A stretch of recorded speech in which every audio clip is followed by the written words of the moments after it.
After a weekend in the NFL that didn't see the Chiefs play, you got to take a step back. Could this team be unstoppable and ready for a run in the second half of the season? I think that they absolutely could. We're going to find out, and that's going to be a lot of fun. So welcome. This is RGR Football. I'm Ryan Tracy. This is my channel. Me and my staff go through everything Chiefs related and a lot on the NFL as well. It's been an interesting weekend. I'm not even going to do an intro tonight because it's the breakdown show on a weekend that there ain't no breakdown because there was no game. That's all right. It's been a fruitful bye weekend already, thanks to the Kadarius Toney signing. And I think that just goes that much farther in making you understand that, yes, they can do whatever they want to do. If they bring their A game, especially after the stuff that we've seen today, the Rams are about to get smoked by the 49ers that the Chiefs just beat. There's all kinds of mediocrity, to say the least, in the AFC West. And it's just lining up for the Chiefs to be in a position to have a really good second half. There's 10 games left. Let's be real. But there's a chance that they could go 13-4, my original season prediction. There's a chance they could go 14-3, which is what I think is going to happen now. There's even a chance that they could run the table all the way out. And the reason is, if they put it all together like they did against the Niners, adding Toney on top of Juju and Kelsey and the crew, they could be unstoppable. I'm just saying it. Nothing is for certain, but it is one of the distinct possibilities that if you put all these weapons together, and the Chiefs had to make some kind of move, right? We all know that we'd like to see a defensive end or somebody who can get to the passer. If you can't get that done, if there's not a deal to be had, the best thing you can do is make a strength stronger and get more weapons for the best quarterback in the game year in, year out for the last 3 seasons. I know somebody else won the MVPs. I don't care. When you boil it all down, that's the way it comes up. So that's what we're going to talk about tonight. Welcome, everybody. A lot of friendly faces, a lot of folks that might be new to the show. So this is Chiefs Breakdown. Normally, this is a post-game show where Dan and I would go over what we saw. Dan's got family things tonight. There's no game, so I'm just going to handle this solo tonight. Hope you guys don't mind. For me, if you don't know me, or if you're somebody who's tuning in for the first time, I've worked in football as a coach, as a strength and conditioning coach, as a consultant for going on 15 plus years. And so my perspective is pretty boiled down, to tell you the truth. If you're looking for a fan site or rah, this ain't it. I'm going to tell you the truth. And that's honestly what I think is even more powerful about where the Chiefs are right now and what they're able to do. So we'll go through it. I'll answer some of your questions tonight. There's a big Q&A tomorrow night. If you're not one of our normal viewers, make sure you come back for that at 6 p.m. Central tomorrow. We've gotten a ton. I think you guys like the Kadarius Toney review. I want to say it's like 50% new fans, unique new viewers that we have not seen before. So I hope that you guys are coming back. And this is your first live experience for us. We do this twice a week in season, 3 times a week out of season. We bring it all the time, whether it's live questions, film breakdowns, stat analysis. I run Rogue Analytics, so the draft part is always on fire. We do a ton of stuff around here, and it all adds up to things like this, so we can kind of take a glance at where they are and move it out to where they're going to be, what we can see happening. Now, nobody's perfect, but we have a pretty good track record of understanding what's going to go on.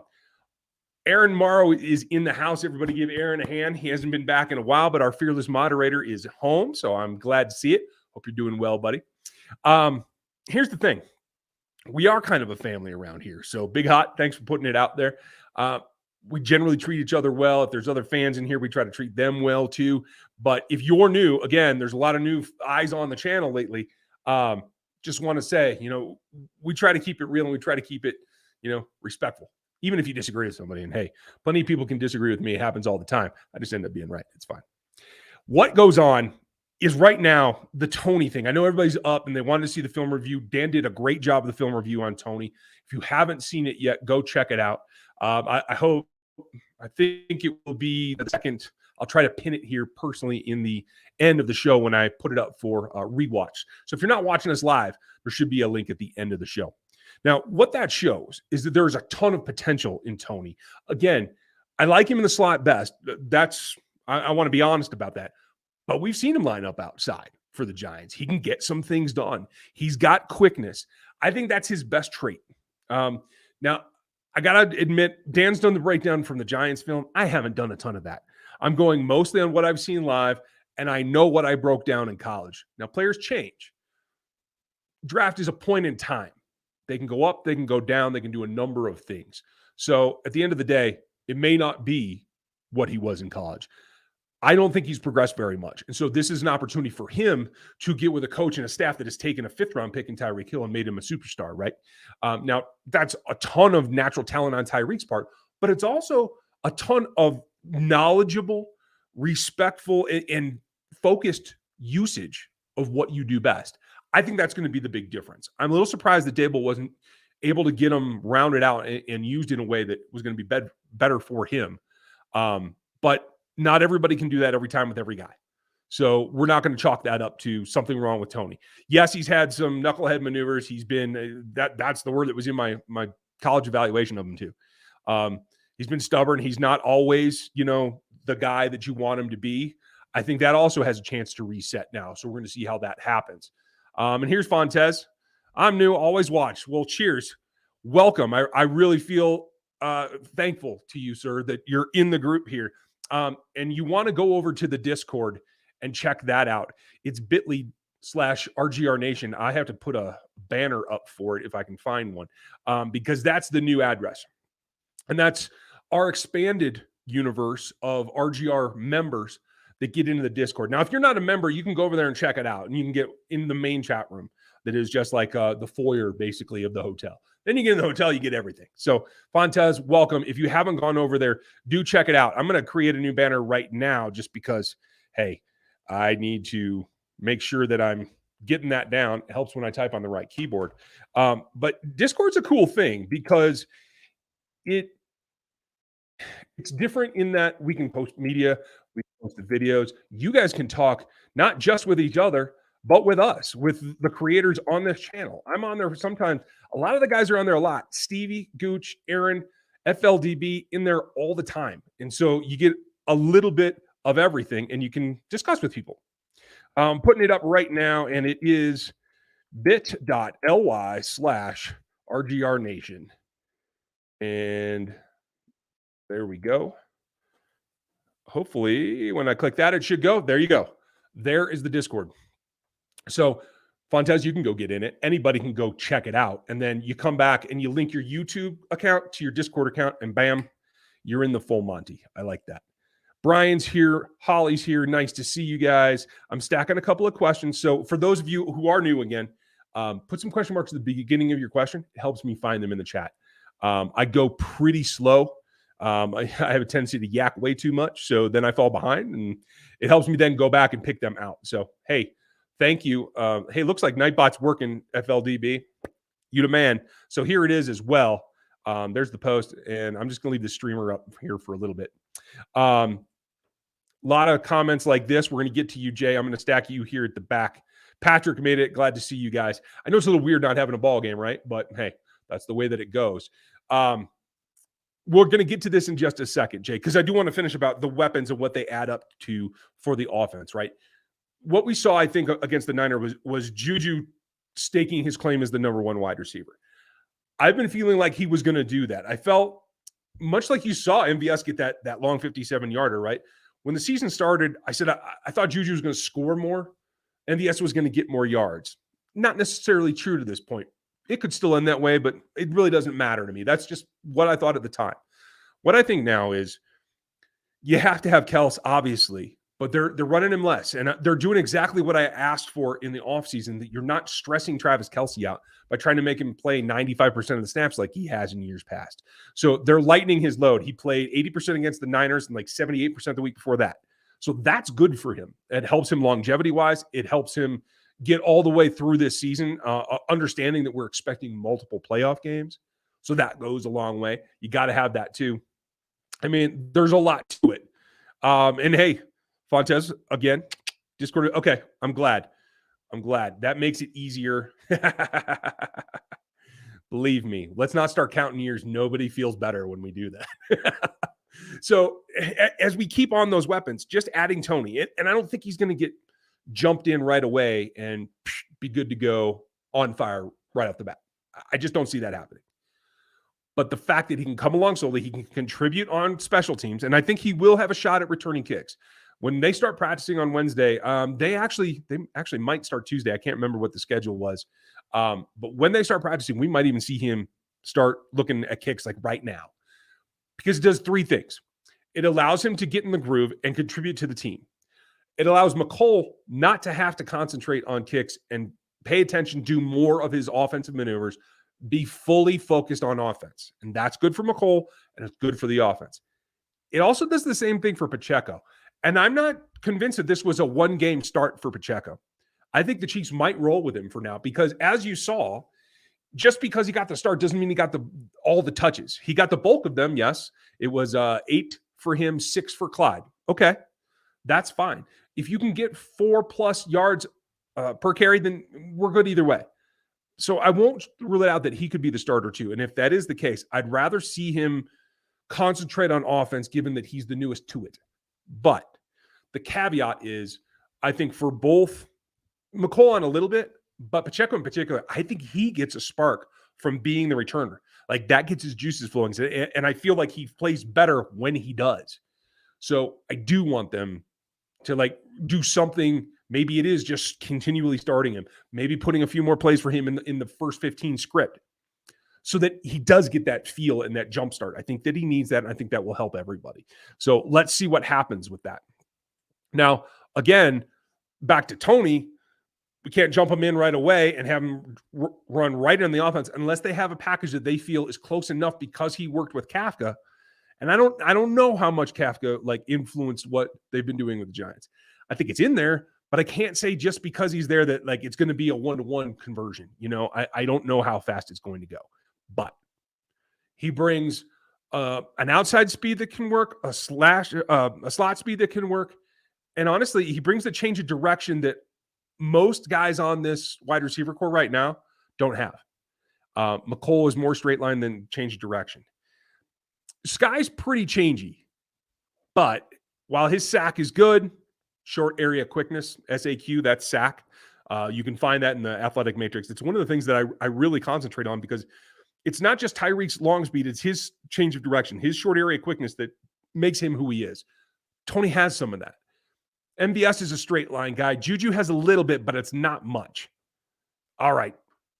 Check my StreamYard. Oh, hey, Dan's just sitting there going, hey, why are you just yakking, Ryan? What's up, dude? I'm sorry I missed you. No, you're fine. I just wanted to make sure you knew that I was in fact here. I didn't miss you. I just was busy. I was all excited. I'm sorry. I wasn't paying enough attention. Folks, it's been weird Sunday. So it is what it is. But Dan's here. So like, just touching on Toney, like everything that I said, what would you put on top of that? Like, do you have expectations? Maybe they're more like immediate than mine? I don't necessarily think he's going to come in and just be the guy. Like I actually think that getting him early as they did shows that they want to get at least a couple packages ready, because they're seeing what's going on in the field. They are having issues separating against man coverage and having a true explosive after the catch kind of player. That's what they don't have. And like you talked about with McCole, it's not the short area. He's great in the role that they're putting him in right now. And I think that Juju's had some manufactured yak opportunities, obviously some tackle breaking that he's bringing to the table, which is nice to see. But at the end of the day, Toney is a very different kind of player. And if you guys watched the 22,000 of your 22,000 people that watched the video. It's hard to say that, like those 22,000 views. It was crazy. Thank you guys so much for that, by the way. And if you guys did a great job, you know that he's an explosion waiting to happen. Just get him the ball 3-4 times a game early right now, and anything can actually happen. Like that's what they're looking for, in my opinion, right now. Immediately is that 3-4 times a game. Okay, get on the field, you do something awesome. That'd be great. That'd be awesome. Like that's pretty much what they're looking for. Yeah, I mean that's the spark that they need. And all that does is give Patrick one more option down the line to grow into, to prepare for the postseason, the end of season. And I'll go back to what I said at the very beginning. This team has the ability to become unstoppable. Mhm. If you get to that point where you have 5 wide receivers that can contribute on top of Kels, on top of Pacheco, on top of CEH, on top of Jody Fortson, who I always leave off because Jody's great. He's my guy, but he's not quite as explosive as everybody else.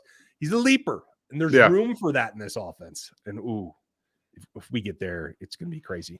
Now, guys, I left this on because I want all you newbies to know that tomorrow night at 6 Central is our Q&A, where Dan and I will answer all of your questions, all of your topics. Not every single person gets an answer, but every topic does. Yeah, we try to do that. Because, good Lord, we'd be here all night long, and I'm terrible. So we got to watch that. But that's the offensive side of the ball. The defensive side of the ball could still use some work, right? And we have till Tuesday for that kind of information. We'll see. And Jay, I've been seeing a lot of this too, mostly on social media. I've seen 2 verified sources that have said that it's been a conversation. I haven't heard anything about a specific offer or any negotiation yet. So it may have just been a shot in the dark. Hey, what do you guys need for this? Where can we start talking? And they're like, no way, we want 6 number ones. I got nothing. I will tell you this, though. They didn't look good this morning against the Broncos. Like, they let Russ off the floor. Yeah. I was a little disappointed in the play of Trayvon Walker, and I didn't think Josh Allen did a whole lot more. So while I think he'd be great in this defense, maybe they're to the point where like, maybe we could move him. Maybe we can come off of this purge. I think it fit-wise is better than Brian Burns. I think Brian Burns is more explosive and is the kind of guy that I would rather have. Yeah. But I know Spags would rather have the power guy, and I think Josh is a little more than that. Do you disagree? No, I think that makes perfect sense. And also, like you said, I think that when we get to the point where first-round picks are being discussed in a trade for a player, as much as I think improving your team is worth it, like I think that I know the Chiefs don't necessarily want to, but at the same point, what player are you getting around the 30s that's going to be as impactful? I know you have to pay Josh Allen and Brian Burns. I get that. I understand all of that. What player are you getting on a rookie contract that's going to have half the impact these guys will have on this team? That's where that's the big question. And at the end of the day, like the front office has to weigh those options. Okay. And whether they want to commit the contract or they want to say, let's take a shot, because that's what it comes down to. It's not about the first round pick at all. It's about money versus we'll take a shot. And it's exactly what it is. And that's what you're hoping, is that if you don't take on a roll, because we've heard that the Jags are looking for a first round pick, obviously I'm looking for a pot of gold. I ain't going to find it. Right. Like the Panthers just fumbled away their shot at being first in that terrible division. Like that don't get me started on that game. But and that's goes back to my thing at the top of the show. Like, because it's that division, and because Russ barely had a pulse today and got him a win, they're still not a good team in Denver. 10 minutes. The Raiders fell apart completely today. Yeah, it was so bad. I mean, it was terrible. Like, those two things combined, knowing that you have these games against our division and the South, there is a possibility that if you address a couple of teams in Seattle and Cincinnati directly, as you just did with San Francisco, they could go run it. Yeah. It's within the realm of outcomes. Not even close. Like, I think that from this point on, look at the teams that they have to play. The Rams are toast. They are absolutely awful. They got whooped up on today by the Niners.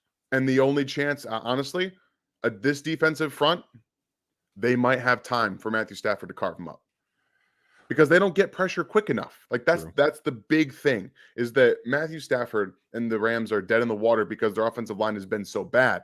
But we've seen teams that don't necessarily have good offensive lines still find I don't like bringing it up, because I don't think it matters anymore. The Colts game was the biggest showing of that. That is a bad offensive line. It's one of the worst in the NFL, even with one of the best offensive line players in the NFL, and Quentin Nelson. And they couldn't get pressure. Matt Ryan was sitting back there just throwing it down the field whenever he wanted to. That is a problem. So, I mean, at the end of the day, you look at like you said, who they have left to play. if you can find a way to consistently create some quick pressure, Mhm. we're talking about a team when it's all said and done that could be 15-2 if they play their cards right. Good Lord. That'd be incredible. Like that Yeah. would surpass. Clearly, I had him at 13-4 preseason. Yeah, So that me would too. easily surpass my expectations. Mhm. Jay, you have a good point. Big Hot's got the question. Do you think, and end of story, Dan, do you think they get this done and get somebody to brush the passer? Somebody is the key word there. I do think it's somebody. It's going to be no one that, in my opinion, I personally want. Like, for example, the guy that popped off the screen today in Jacksonville was Arden Key. Oh, yeah. And that's what I'm coming around to again. Like, this just seems like they're going to look to try to make it work with a lesser player, which we've seen them consistently try to do on the defensive line. They have consistently tried. They don't want to. I think fear of the Frank Clark trade has now just bungled everything with their want to address it. So we have a situation here where I just tweeted out, I'm like, they're going to trade for Arden Key, aren't they? Because he comes in here and he's not impactful. I promise you that. He is not very impactful. If RJ or Corey's in the chat tonight, you guys do me a favor, mock something up for me, will you? I promote the snot out of it, because this is what I envision when we have this conversation. You know that one like cardboard bin that they like fold together at Walmart and everything in it's 88 cents? Brett Veach can't walk past that without getting 4 or 5 things. That's what I'm saying. Like that kind of deal is what he's looking for. And Arden Key might be right in that realm. Total markdown. Oh, and I just want to point out, Mo, I understand that Matt Ryan got sacked 4 times. Go watch the game-winning drive. I know that, Chris Jones did sack him and was then penalized for it. They just kind of let him walk down the field. And I tell you what, the defense showed up in that game for the most part. But if you're unable to consistently against better teams create pressures, and against better quarterbacks, like put Matt Ryan and Matt Stafford in a vacuum, who's the better quarterback right now? Matthew Stafford is by quite a large margin. So that's all I'm saying. You guys, Nightbite's got you. If you guys need the gear, check out the store here. There'll be a link in the description as well. If you do pick something up, let us know. I love getting things from folks that are like, hey, this shirt rocks. Or I didn't like this, it didn't fit that great. Like I need that feedback too, so we can always get better at our gear as well. And starting, I think it's going to release Tuesday. You're going to be able to get the In Harm's Way logo shirt. You're going to dig it. You're going to dig it. Let's go. I'm pretty ready for it. Now, I've shown Casey Rich's question like 3 times today. I keep coming back to it. What are the chances? I went on and on about Toney, but what do you think the chances are that he's a weekly contributor in the offense by the playoffs? By the playoffs, I think they're quite good. Like if you gave me a percentage, I would say they're closer to 65%. Because I'd put it above that. Yeah, I would too. It's just like it's all about, again, the playbook. It's the playbook. We've seen it with younger players. Sometimes it takes a while. I really think that their main goal this year is to create 4 or 5 packages and limit him to understanding that. Say, look, we're going to give you this little tiny playbook. Learn it. That's all we're going to have you on the field for. Okay. That's all we want you to. We can run multiple different plays out of it, multiple different packages. But at the end of the day, you need to get him on the field. I think that's the biggest thing, is because, one, I think he's healthy. I believe that the Giants were fibbing about how injured he was, so that they didn't want to play him. They didn't want to play him. I heard through the grapevine there was another team that made an offer because they felt exactly that way, that they had looked at whatever they could and discerned exactly the same thing you just said. It wouldn't surprise me in the slightest. Like that's exactly how it felt to me when, obviously, the tweet helps that situation that he deleted after. True. He's like, "Hey guys, guess what? I'm pretty healthy. I feel like I'm healthy." That kind of shows to me that he's probably okay. And I do think, again, against Tennessee, he's going to be on the field maybe for a handful of plays. That's just how I feel. I hear you. Marxism 101. Gino's been pretty good. Well, you get to 17 games before I can say he was the best quarterback in the NFC. If you guys are like interested in listening to me and Matt Waldman, if you guys follow Matt Waldman on Twitter, you know that dude. You should. You should. One, you should, and two, he goes all the way back. He knows a ton. We talked on the Fantasy Football Astronauts podcast at length about Geno Smith this week. It is worth a listen. I tell you what, we had a lot of fun, and Geno Smith has been impressive. Not even just like, okay, he's a game manager. No, impressive. Like, yeah, he's doing more than he's ever done. 5 throws that don't happen. Well, it's funny because if you guys don't know, Matt was one of the first guests I ever had on Locked On Chiefs. So we go back a long ways too. And my NFL draft partner, Eric Crocker, who's on Locked On NFL Draft with me, he played with Geno. And both of them seem to corroborate that he had this in him all along. He just hadn't gotten there. So good for him. I'm glad that he did. I'm so happy. Again, I need 17 weeks before I can say he's the best quarterback in the NFC this year. And one of those includes the Kansas City Chiefs. So, hey, let's do it. Let's see what happens. I'm good with that. Vaughn says, you and me both, dude. I'm a 3X dude myself. There are some vendors in our gear store that don't provide 3X or bigger. 2X is the most you can get. But anytime that I have the availability, I make sure that they're in there. So if it says 3X is available, you will definitely get it. Not a problem. And the others I'm always looking to supplement. So we will find it. Score prediction for the back half of the season. Record, I think. That's what I'm thinking too. But I was actually going to put points on it too. What do you mean? Like average? How many points they average over the course of the last part of the season? I was going to a slightly different tack. Like for the first 7 games, they're plus 68 points. Okay. So I'm thinking in 10 games, they should be plus 90, 95 is my thought. So call that for a total of what? 160 even is what I'll say. Okay. Man, I do think I don't like doing it. I do think they're going to lose one weird game. One weird game. So we got 10 games left. I'm going to say 9-1 because and again, you guys, if you heard last week, I think it's going to be against the Seahawks. I think they're just going to bungle one against the Seahawks because I can see Geno playing well. I can see, Ken Walker is really a beast. He's a beast. And this rush defense is not good right now. It's not good. So I could see that. But whoever it is, I do think that they just kind of lose a really, really weird game somewhere down the line. So I'll say 9-1. Okay. I'm down with that. I'll be happy either way because me too. what that does is it keeps pressure on Josh Allen and the Bills because they can't falter that way. Yeah. They need to lose 2 games. Yeah, they still have to lose. If the Chiefs run the table and they lose 2 games, it's still conceivable they could even get a bye. The Chiefs could. So if we're going to put all our dreams out there on the table, we might as well talk about it. Honestly, I think there's a chance they could lose tonight. I know everyone's down on the Packers, but I think that they could. I don't think it's that likely. Kind of game that the Chiefs would lose, right? Yeah, it is, and I do think that Aaron Rodgers is pissed off. I mean, it's pretty obvious that he's pissed off. The defense has not been playing well in Green Bay, and that's something that they need to correct. And I think tonight might be it's a hard task. Obviously, I'm saying like a 99% chance that they probably lose, but again, I do think it's possible that they win the game tonight. We'll see. Kurt, good question. Have you ever seen 3 teams spend tons of money and get worse?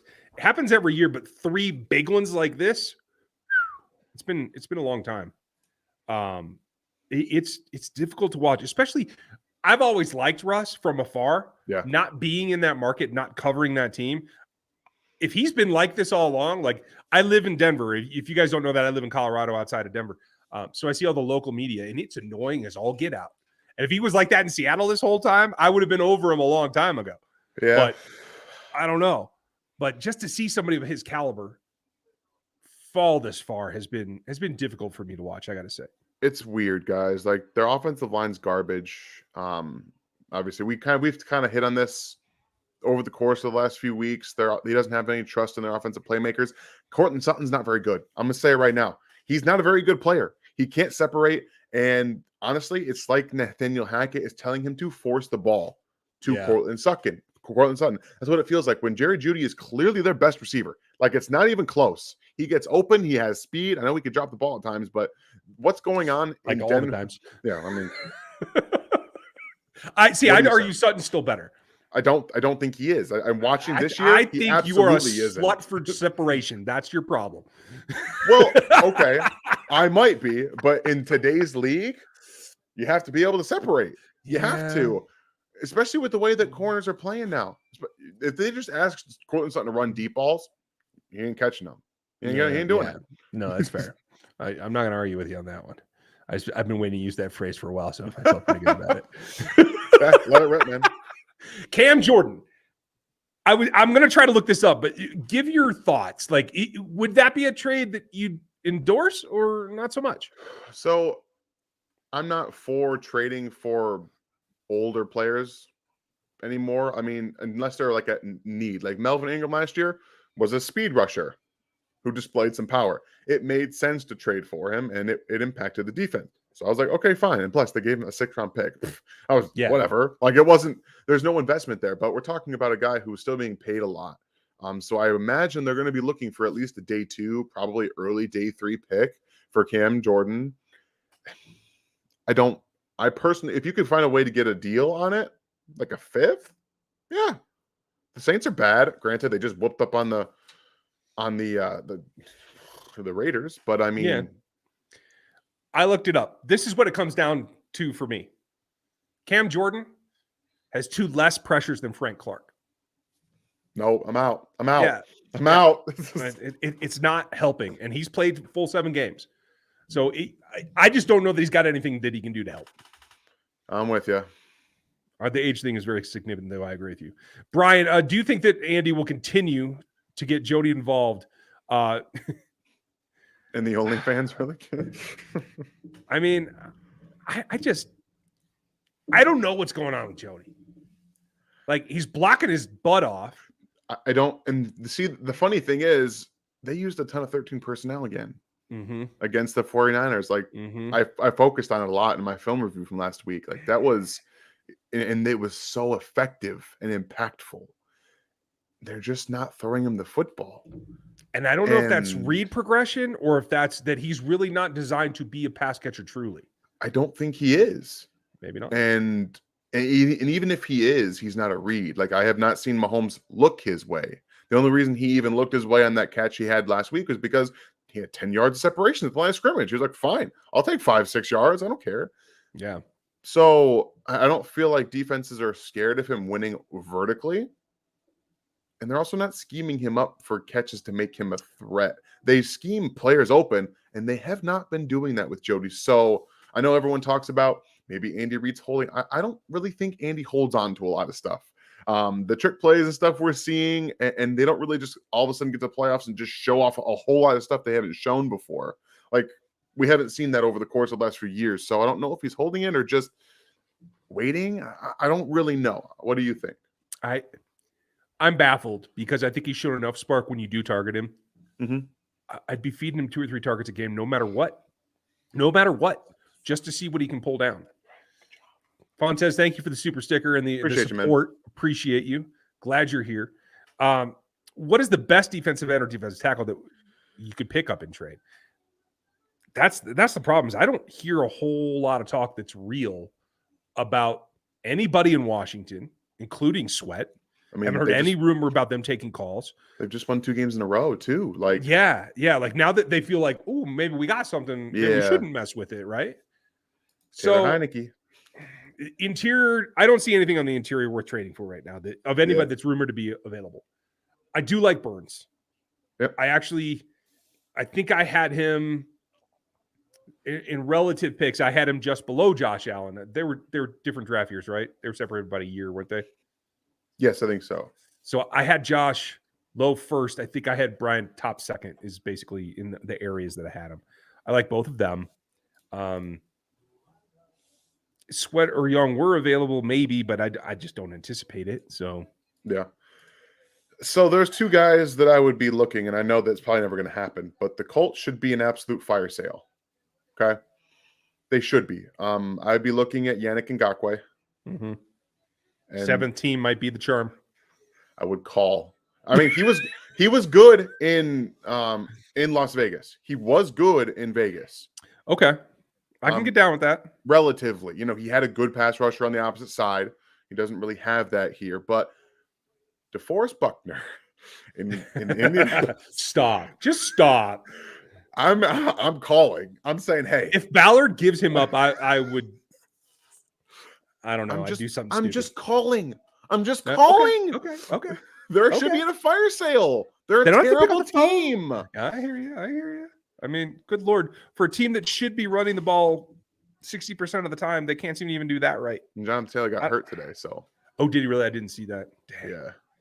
Yeah. Sweat is one of those options that if they were trying to pry somebody from, that Brett Veach would much more likely go after Sweat than he would Young. Correct. Just because of the contractual obligations and the money and the draft pick that you're going to give up for it. I just don't think anybody in Washington right now is ready to do anything cheap. Yep, I'm with you. I think we'd have heard of it by now if we had. Fontes, haven't heard anything about specifically. But the fact that they rest him these last 2 weeks by not playing him against the Niners and having this bye week, I feel like that's just sealing the deal that he's going to be 100% recovered. He could have actually played if they had needed him. I think so too. Chuckle, what do you got there, Chuckles? I see you laughing. Oh, it was my wife texted me. Oh, okay. She's like, "Are you on this stream again?" Brian, would the Rams trade Akers for CEH? A rumor that Rams are willing to make that trade. I don't know who's starting that rumor. Why would they give up a back that doesn't fit them for a back that doesn't fit them? Yeah, that doesn't really make a whole lot of sense. I'd be, and no, if I liked Akers pre-injury, in terms of athletic fit, because he's an athlete. He was an athlete playing the position. Don't let anyone tell you otherwise. And it's showing right now. Like why he was not successful because his athleticism is gone and can't read plays properly. And that offensive line's garbage, by the way. But yeah, that's a trade that they probably would turn down 9 times out of 9. I would think so. Mark says it's Tyreek's almost at 1,000 yards already. I didn't know that. Yeah, dude, he's been lighting it up. Has he? Too bad I didn't get him wins, is it? Yeah, it is. Are they 4-4? I think so. Are they 5-3 now? They might be 5-3. I know that. I mean, having Skylar Thompson and Teddy Bridgewater start games doesn't help them that much. Okay, fair enough. Got that. Single season record is what, 1,600? What's the record? I don't even remember. Oh, it's close to 2,000. Oh, is it really? Yeah. Good Lord. I mean, it all depends on who the quarterback is, I would say, Marxism. Yeah. That'd be my guess. I think he's going to get close. He's going to get close this year. Okay. Ms. Holly, thank you very much. Appreciate your support. Even though Tannehill is out, Henry almost killed them today. Do you think that we can contain him again? I think so. It might be a little bit more rambunctious just because that's all they got right now. Yeah. I didn't get to see a ton, but I thought Malik looked pretty bad from what I saw. Everyone gave me a rash of you-know-what because I wasn't all in on Malik Willis. Well, I think you saw today why. Yeah. I mean, if you can't let him be athletic, you're hurting yourself, aren't you? Yeah, that's exactly what it is. His best, honestly, he should fit perfectly to what they want to do. The problem is they don't have a AJ Brown. Would you look at that? Because with Malik Willis, this team, play action. AJ. That's what this is. This team is built, and you obviously don't have Treylon Burks. He's on IR. So Malik Willis's fit is, hey, Derrick Henry, go run for 100+ yards, and I'm just going to play action the absolute crap off of you and hit deep down the field. That's what I'm going to do. But guess what? They don't have anybody that can do that because Bobby Trees, even though I love me some Bobby Trees. I love him. He's not that player anymore. He is not AJ Brown. He's not. Dude, AJ's a beast. I'll say this right now. What, 3 years after they were drafted? Yeah. I think AJ's the better player than DK right now, and that's how I had him in the draft. I'm just saying. You're not wrong. AJ Brown is just he's the space monster. Yeah. He fits perfectly into any offense that can design off of the run game. And guess what? The Philadelphia Eagles, even though they didn't really run the ball today, they used play action. Jalen Hurts is a weapon, and there was just so much space for him to move, and it didn't matter. And then even when there wasn't space, Jalen Hurts was dropping some dimes down the field to AJ Brown, just some absolute dimes. So they're for real. There are 3 for real teams in the NFL, and everyone else is a crapshoot. People called me crazy about Jalen Hurts when he got drafted. People called me crazy about Mac Jones because I didn't like him when he got drafted. People called me crazy about Bailey Zappi. You tell me where I'm wrong. You're wrong about Bailey Zappi. No, you're I'm absolutely not. And you wrong. And me and Damien are going to sit down and go over this because this dumbing down the offense BS. I am not having that. You saw against the Bears exactly the player he is. He almost messed up the touchdown throw. He threw it to the wrong side. He almost did. He's also a rookie that was playing for Louisiana Baptist of the Blind. He was wide open. I know. I understand that. I understand that. He's going to have his total mess ups more so than a normal rookie. Oh, but seriously, you and I and Damien need to argue with this because I'll take you both on. I don't give a shit. Miss Holly, thank you for the support. Would Rashawn Gary be worth a call to Green Bay if they lose tonight? I don't think that they would want to move him. They're not going to, but he would be worth a call. This is one of those guys that super, super, super raw coming out of Michigan, and he is now hitting his stride. And it would be nice to have a player like that in Kansas City. But yeah, he's not going anywhere. He's the opposite of the quarterbacks for me. I missed on him. I didn't think he'd be able to develop. So it's hard because typically those raw guys, they don't. So I mean, you're siding on history. Sometimes they pop, and Rashawn Gary just did. And again, he was playing largely out of position in Michigan. I watched him every single year. They just didn't know what to do with him. And I think you're kind of seeing a defensive ends get into the NFL for Michigan. They don't really know what they're doing. It's like they don't really know how to coach them. Like Kwity Paye, hugely athletic dude. He's not really doing anything in Indianapolis. Obviously, he's hurt now. Aiden Hutchinson, bit of a mirage in Michigan, by the way. I think David Ojabo has a chance, but he's more like Rashawn Gary, super, super, super, super, super raw. Yeah. Super raw. And I think that Baltimore is the place that he's going to get developed. So, yeah. Chris Hennings with any updates on Odell Beckham? It'd be a free agent signing rather than a trade. And so, like, there hasn't been much. Now, I said the other day after the Toney thing, if you really want to like leave no doubt who the best weapons in the league are, go sign Odell. Get him to sign for $3 million. Yeah. I mean, I can't think that that's going to happen. It's not. I can't say that it's a ton less likely because $755K is all Kadarius Toney is against the cap. Yeah, but it makes it a little bit less of a priority, is my thought. But the other thing is that Odell is in no rush. There's no deadline for him. The trade deadline is Tuesday night. He can wait another 3 weeks if he wants. He can do whatever he wants. There might be teams that want him to demonstrate his health. So I don't know. I don't think silence on Odell right now is a bad thing, Chris. I'm with you. Let's see. Thoughts on Felix as an impact player at the pro level. I haven't watched him yet. Have you? I have watched a little bit of him, actually. I just watched him before yesterday when Kansas State absolutely waxed Oklahoma State. Yeah. Spencer who? That was nuts, by the way. But my problem is that he looks a little short with really long arms for his size and a little undersized. He doesn't look as strong. He doesn't stand up to the run as well as I'd like to see. He does have some really nice short area quickness skills and some burst off the end that allow him to set up him outside to inside movements. But I think that's going to be limited to college. I'm not so sure. Again, I need to see his measurements, full measurements, put on a little bit more weight, see if that impacts his burst off the edge. Because if you can put on a little bit more weight and get stronger against the run, and again, with his actual bull rush, then he can become a complete type of defensive end. But right now, I'm not sure yet. Okay, fair enough. I won't argue. Chris, rumors are the Chiefs are in the race.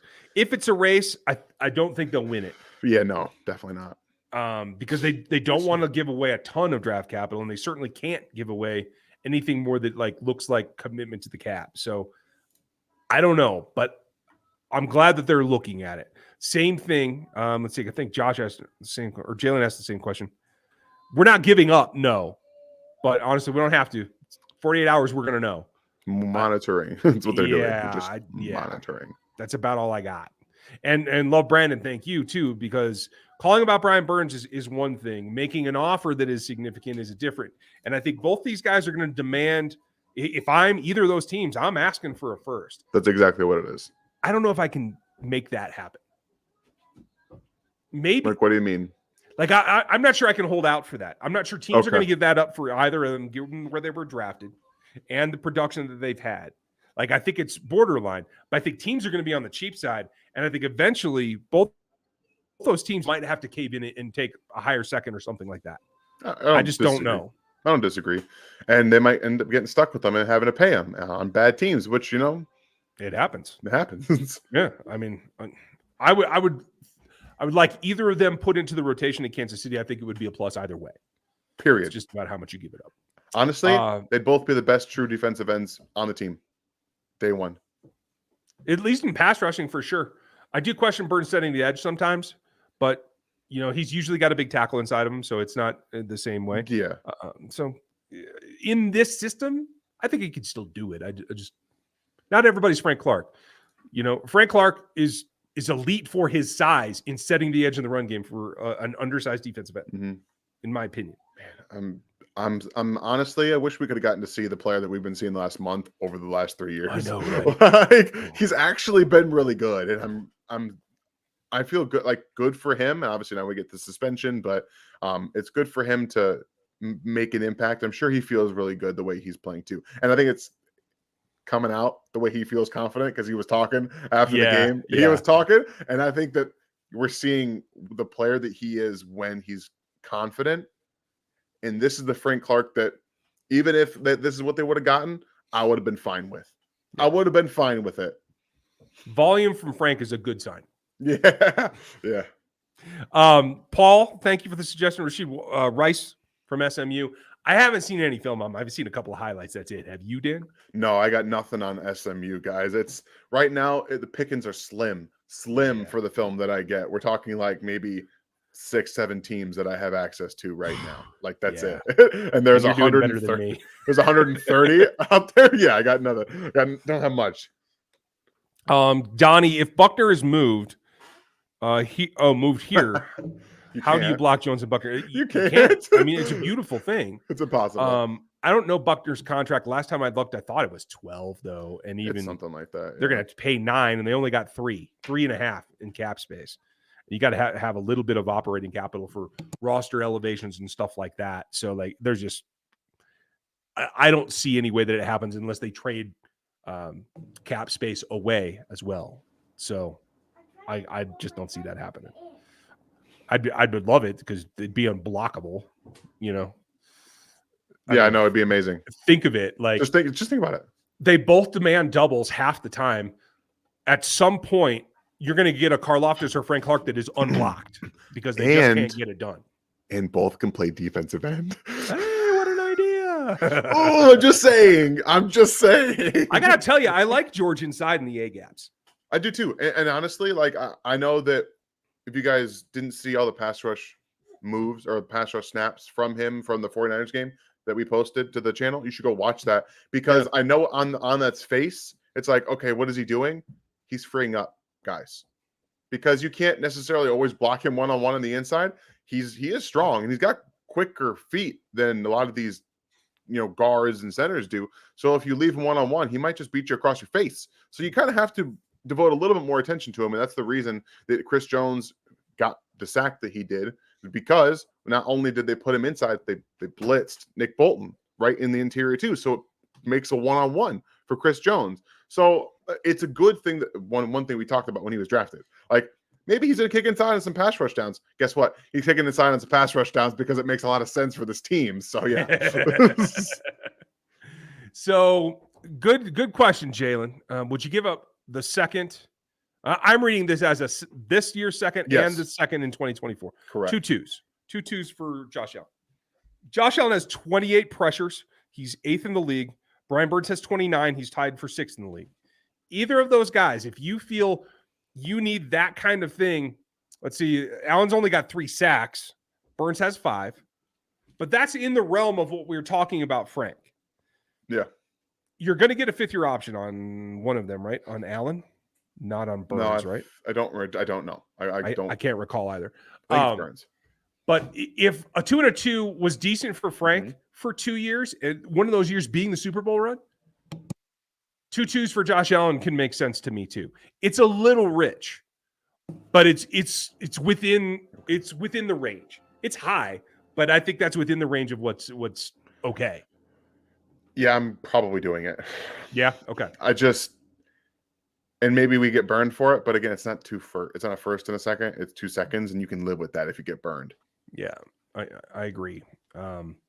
I'd rather be a second and a third is what I'd rather. I get it, and maybe again as it comes down to that trade deadline, you find a way to get it done. But I think that they're going to hold on that. I don't think that the Jaguars will take that. Yeah. Okay. That said, folks, to circle it all back around, whether they get this addition on the defensive side or whether they get Toney to be, a 5 reception contributor weekly, those are good things to have. But they're all leading down the same path, is that right now this team has the ability to beat everyone in front of them the rest of the season. They have the ability to smash most of these teams. Yeah. If we had to say it today, the only two that I think give them a run are Cincinnati and Seattle. I had thought maybe the Raiders would on that last game because it's still to be determined. It may be a primetime game, and it's like the 8th of January. Raiders don't play in January most years, folks, so they might get up for it. But after today, I can't even count them. So there's only 2 games that I even think are close. Yeah, like I said, I do think that they're going to find a way to be close to one of these teams, but I think the Titans might get a little bit of them. The defense, guys, I know that they don't have a bunch of stars on their defense, but they play so well. They really play well, and I know that they played the Texans today, but they're a very well coached unit, and one thing you can say about Mike Vrabel is he gets the most out of the defensive players that he has. It's just about every single year. And I think that regular season they will be doing that, but they're way more talented than the Titans. So they are a better team than anybody they play down the stretch. This is a realistic possibility that they could finish out the season undefeated in this stretch. Do I think it happens? No, it's the NFL. It's the NFL. It's just doesn't happen. Like, look at the league this year. Nothing is making sense. So, yeah, but definitely it's going to be fun. Yeah, I hear you. Night Hunter. Appreciate you guys. If you guys aren't subscribers yet, or this is your first stream with us, this is a little long-winded. We get into the Q&As on Monday nights. Those are our 2 main live streams. And then in the offseason, we do some others as well. So make sure you get subbed. You get Seth Kaiser from Chief in the North. You get Gridiron Lines from Gary McKenzie. You get me and Dan doing the rest. You'll see Jason Dunn every week because he's doing his Done and Done segment for us. And then we have some other contributors too. Sean will be back, all kinds of stuff. I hope that you guys will stick around. If you are not one of us yet, hit that sub and get in there. One more question from Chris, and I think we'll call it a night. Your Veach, do you call Washington for pain? I call Washington to see, what's loose? There's who you really attached to that I would be calling about. But again, they just won. If those games flipped, they could have lost both of those games. If they flip, they are in full fire sale mode. They might fire their coach. I don't know what happens, but Taylor Heineke, guys, that dude is not a very good football player, but he wins football games. I can't explain it. I can't describe it. And now they're feeling pretty decent about themselves. But again, look at especially in the NFC. The NFC, who knows what's going to happen? They could find themselves in a wild card spot. So it's tough because I'd be calling about any guys on that defensive line. Yeah. It's all just about who they think that they want to kick on. Because even if they're winning, you might be able to, shake something loose there. So yeah, I'd be calling. Yeah, it's worth the effort. And I'm sure it's already been done. Yeah. I think we probably would have heard a leak if there was traction, though. Yeah. But we may hear more tomorrow. Tomorrow's going to be a day of whispers. So be here tomorrow night for the Q&A at 6 p.m. Central. We'll have more rundown of anything that has happened. I will not be here for that, unfortunately. I have to take the little one trick-or-treating. Oh, right. It's a holiday. It's Halloween. See, lucky tomorrow, Monday nights are a big recording night for me, so my wife's got that on lock, so I'm doing good. I will be out. So you guys have fun. Make sure that, you hit me up on Twitter if you have any questions. Yeah, absolutely. And Vontez, thank you for being here and welcome to the channel. Glad you're here. It's going to be a good week, and I have a feeling we're going to see something happen. So be back tomorrow. We'll do our normal thing. Get ready for the next ball game. There will be more film this week. If you missed every snap of George Karlaftis, go back and watch that because I think that's going to help you here in the future real quick. So thank you all. Yeah, probably. Thanks for being here. We appreciate you. Enjoy your Sunday night, and we'll talk to you tomorrow.